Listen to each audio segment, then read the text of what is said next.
Merhaba arkadaşlar. Daha önceki videolarımızda ne söylemiştik? Türkiye'nin en kaliteli, en az yakan, garantisi en iyi olan kalorifer kazanı DEHA. Bizler için yeni bir ürün üretti arkadaşlar.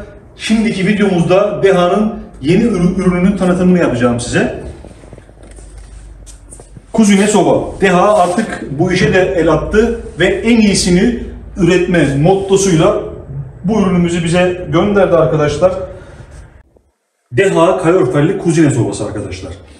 Kuzine sobaları özellikle pandemi döneminde çok yayıldı. Pandemide ve depremden sonra kırsal kesimlerde yaşayan arkadaşlar hem kolaylık olsun hem evimin içinde kuzine otantiğinden vazgeçmeyeyim ama hem de peteklerimi ve evimi ısıtayım düşüncesiyle çok yayılan ürünler bunlar. DEHA da yine en iyisini üretip bize gönderdi arkadaşlar. Bu kovalı bir sistem arkadaşlar. Kullanımı gayet basit. Evimizde normal kuzine sobayı nasıl kullanıyorsak bunu da aynı şekilde kullanabiliyoruz.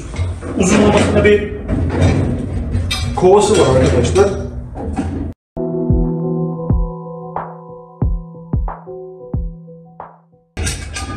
Kovayı dışarı alıp doldurup tekrardan yerine koyup yakıp devam ediyoruz. Evde bildiğimiz sobayı nasıl kullanıyorsak aynı şekilde kullanabiliyoruz arkadaşlar.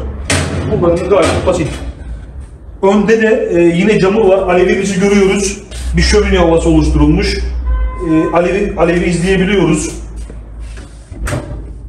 Gördüğünüz gibi gayet geniş bir kuzine bölümümüz var. Burada tepsimiz var.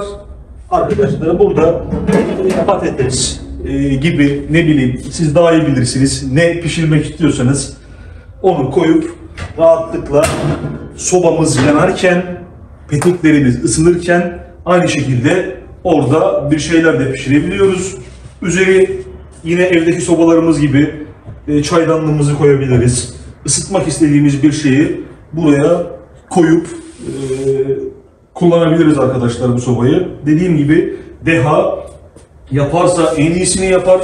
Bu ürünü 10 metre peteğe kadar rahatlıkla bağlayabiliyoruz arkadaşlar.